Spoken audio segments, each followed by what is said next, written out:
Welcome to the Panic Room, where we talk about all things panic-inducing. I am the Queen of Panic. Warning, some episodes may contain content that may be disturbing to others. Viewer discretion is advised. Now let the games begin. The following was posted to a local Sacramento forum on September 3rd, 2023. Please help! I've been searching for my boyfriend Logan for at least 3 hours now. He hasn't answered my calls or texts since I convinced him to go see a doctor about his reoccurring stomach pains. This whole mess started a few months ago. It started the morning after we went on a date for our anniversary. Logan complained of stomach pain, so naturally I thought he was just going to throw up, and I, of course, would have to help him clean up. I then suggested to him that if it got worse, he should see a doctor. It's probably nothing. Just something I ate at the restaurant last night. See you when I get home, okay? Okay, but I'm in the middle of making breakfast. Aren't you hungry? No thanks. I feel full somehow. If anything, I'll get something to eat at work. And with that, he kissed me and tried to assure me that he would be okay. But I couldn't shake this uneasy feeling that something just wasn't right. For starters, I've been dating Logan for well over 5 years, and he has never turned down a meal, especially not breakfast. I tried to tell myself that maybe his stomach is just recovering for whatever it was that he ate on our date last night. It's been months now, and though our anniversary meal had all but faded from my memory, my concerns for Logan's health have only increased with time. Logan would eat, but his portions seemed to slowly shrink. Then, I began to realize that he barely slept, and he was always complaining on and off about his stomach pains. It was getting to the point where I think it was affecting him mentally, because he would get angry and then barely remember why he was upset.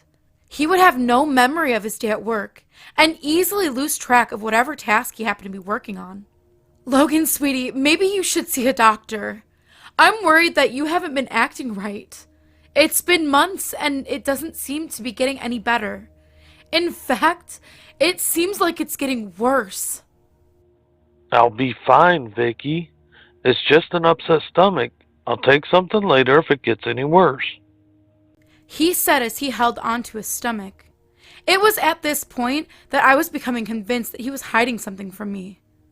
My mind began to race with so many theories, analyzing recent memories, and coming up with the worst-case scenarios. But I didn't even register that he was trying to put my mind at ease. At some point, though, I had apparently started an argument with him. I apologized to him and tried to explain that I just let all my fear hit me all at once. He looked annoyed, but he still hugged me. I know you're worried, Vikki, baby. But I'll be okay. It's just, between the on and off pain in my stomach and work, I haven't been resting as much as I should, okay? I swallowed my anxiety as I answered him with an okay and a small smile. I didn't want to argue with him. It's just that I know how stubborn my boyfriend can be, so I can't help but worry. I love him so much, and I don't want anything to happen to him. I wish I could tell you that things got better from there, but they didn't. He began to sulk. He would get tired easier, and he barely seemed to be himself. So, earlier this morning, I finally put my foot down and demanded that he go see a doctor immediately. He protested a bit, but with enough of my nagging, he finally got dressed, kissed me, told me that he would get something to eat on the way back, and left. I immediately tried to keep myself occupied with work I needed to get done for my online business after Logan left, so that I wouldn't dwell on how worried I was, or how drastically our relationship had changed in such a short time. Our lives were so perfect, until our anniversary date. It was that moment of realization that compelled me to go to the restaurant's site to see if I could find any explanation or evidence that others were going through the same thing I was going through. To my shock, I discovered that the restaurant was shut down recently due to some kind of parasitic outbreak. It was at this point that I began to panic, and I've tried repeatedly to call his cell phone, but he's not answering. It's as if he keeps allowing it to just go to voicemail. I couldn't just sit and wait for him to return after finding out this information, so I left the apartment in search of him, and managed to find his car just up the road. My heart leapt into my throat as I approached it. I looked into the car, expecting to see him in the driver's seat, but nothing. The keys were in the ignition and the car was running. I shakily pulled out my phone to call Logan once more. Then I heard the familiar sound of a phone vibrating coming from inside the car as my own phone rang in my ear. I opened the door, followed the sound of the vibration, and found Logan's cell phone on the car floor, lighting up with my nickname on the screen. Before the screen went black and the call went to voicemail. As I stood there, some of our neighbors must have seen the look of panic on my face and came to ask me if everything was all right. I asked if they had seen Logan, and they said that they had saw him walking away about 30 minutes before. I kept searching, but he's just gone. He could be anywhere by now. Logan, baby, if you see this, please come home. The things I'm reading about this outbreak have me scared to death, and I just need to know that you're okay. Update. September 9th, 2023. I've been holding out for the last 2 to 3 days in our apartment. I kept hoping with everything in my heart that I would find him or that he would come home. But at this point, I just want to know that he's alive somewhere out there. The parasitic outbreak has now claimed most of the city, and since the lockdown, all I can do is sit here feeling isolated and utterly helpless. I'm writing this because honestly, I don't think I could take much more of this. I'm going after Logan at first light tomorrow. For anyone who didn't see my first post, let me quickly recap my situation. April 8th, 2023. Logan and I went on our anniversary date to a restaurant called the Olympic Buffet Feast. After we got home, Logan quickly became sick. Despite suffering for months, it took my persistence to finally put my foot down for him to head to the emergency department to see a doctor. He left, and that was the last time I saw or heard from him. As it turns out, half of the city, and I can only assume Logan, had mysteriously disappeared, only to be discovered in what authorities have identified as an old mining cave just outside the city, called the Devil's Bowels. As of yesterday, the CDC has announced its recovery of a few bodies from the cave that were found to be infected with some kind of mind-controlling parasite. They believe that it was this parasite that has caused the victims to mindlessly walk into the mine, but no one seems to know why. Sadly, this is all the information I've been able to get. None of the bodies recovered to the date have been identified, so I have no way of knowing if any of the corpses are Logan. Military special forces are blocking all entry to the mine, but that's not going to stop me. I've made up my mind. I'm going to the bowels to find Logan, and I'm going to bring him home. Update. September 12th, 2023. The morning after my last post, I grabbed as much gear as my petite frame could carry, drove to a desolate spot as close to the mine as I thought possible without getting caught, heaved my gear onto my back, and headed towards the cave on foot. To be honest, I didn't think I would get any closer than about 5 miles from the mine. However, it wasn't as well guarded as I initially thought. Once I got close enough to see the mine entrance, I could see men in hazmat suits going in and out of the bowels. Under different circumstances, and happening to different people in a different part of the world, I would have found all of this very fascinating. However, being at ground zero, I felt only waves of fear and gnawing grief, knowing that Logan had to be there in that abyss somewhere.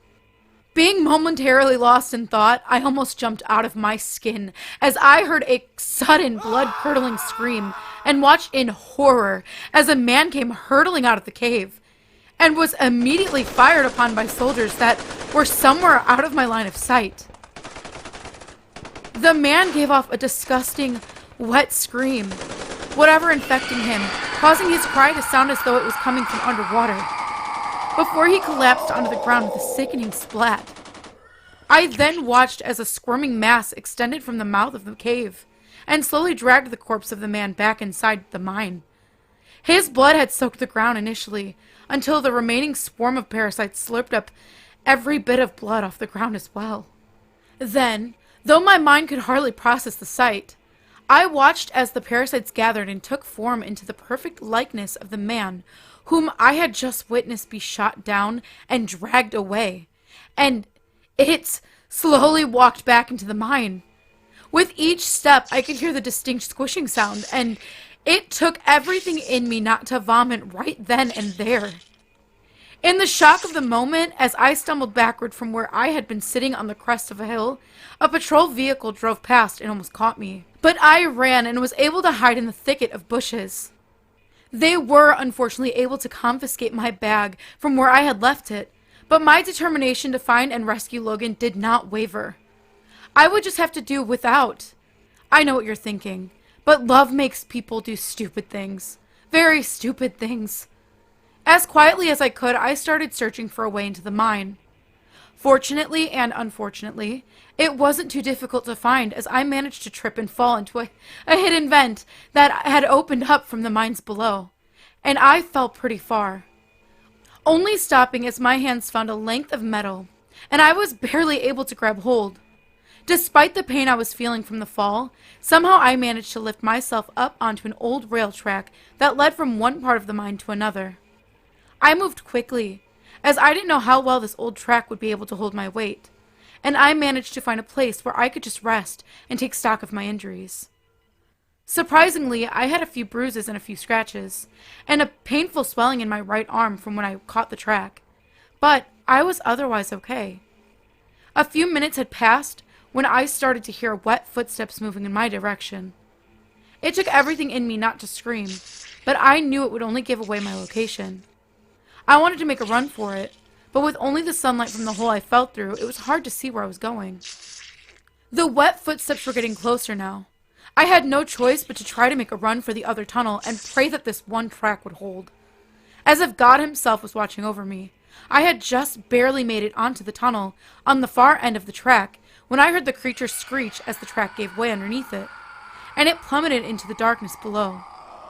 It had to be a very long drop, because it took a few moments before I heard the splat of the creature hitting the mine floor. I sat against the dirt wall and caught my breath as I began to whimper. I couldn't help but think how stupid this was, and now how I had no business being here. Suddenly, I could hear someone call my name. It was weak, but I thought for sure I knew who it was. Logan? Vikki. Vikki.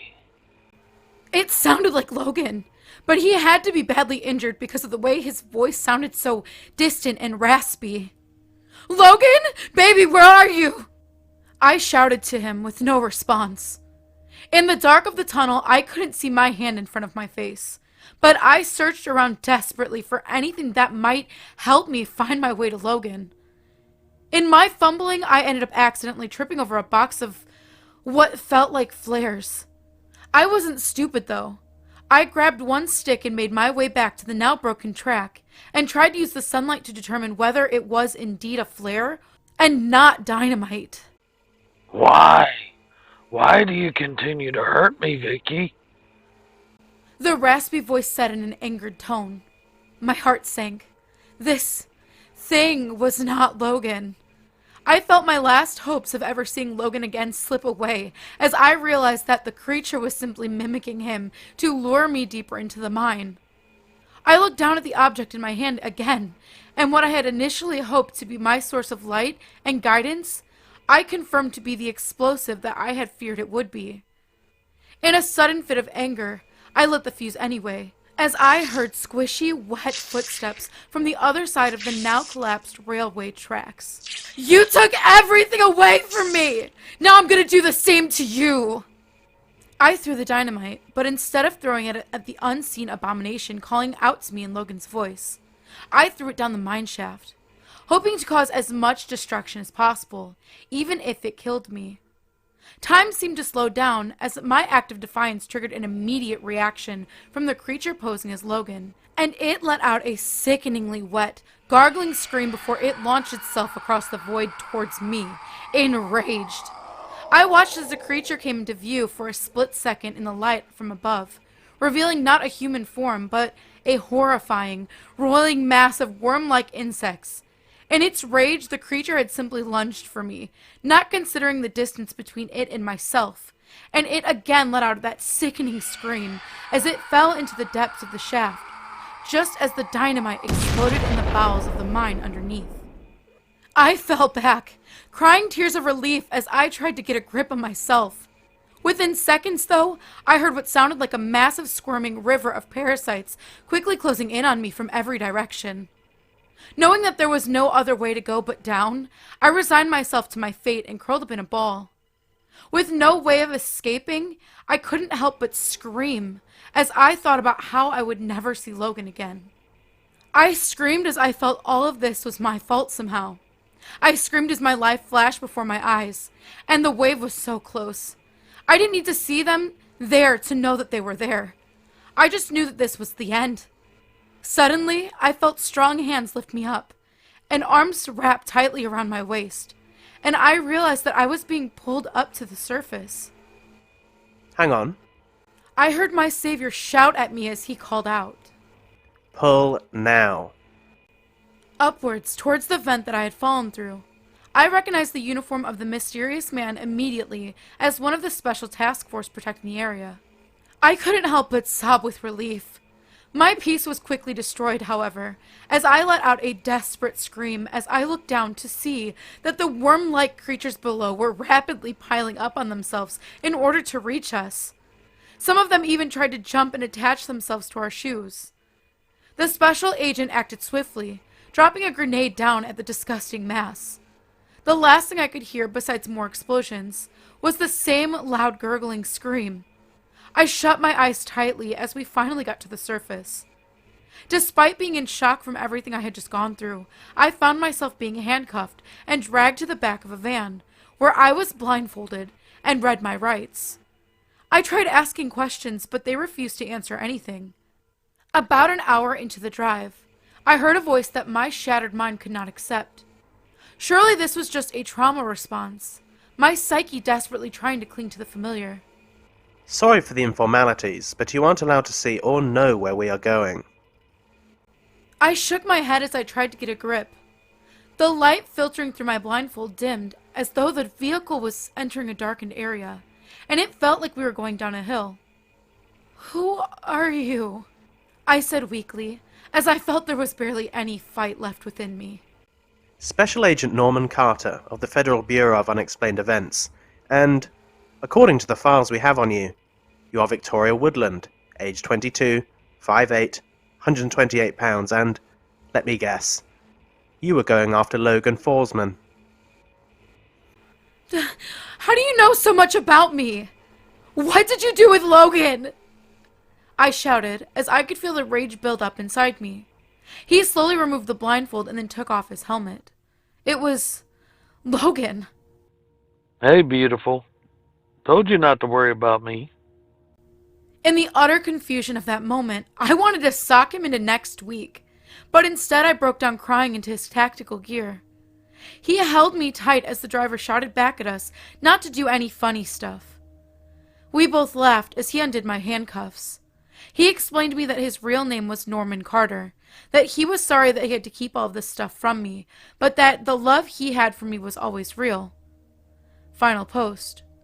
September 23, 2023. I have been forced to move elsewhere for now, as they have still barely kept the situation at the Devil's Bowels under control. Obviously, there has been a lot more that transpired that I can't discuss, due to the ongoing threat. But, as for Logan, or Norman, there's still something that bothers me. Something that chews away at the back of my mind as I lay in bed trying to sleep at night. He said that the creatures have the ability to somehow mimic the voices of the ones we love, just like the Wendigo. But they needed a corpse of at least one living person that we were close to in order for that to work. So, my question remains. How did it mimic Logan's voice? And how did it know my name? If you have any stories that you would like to see narrated here on the channel, please go into the subreddit and submit them there. The link is in the description. Also, we do have a Discord now. Thank you so much to Creepy Clown Girl for putting it together for us.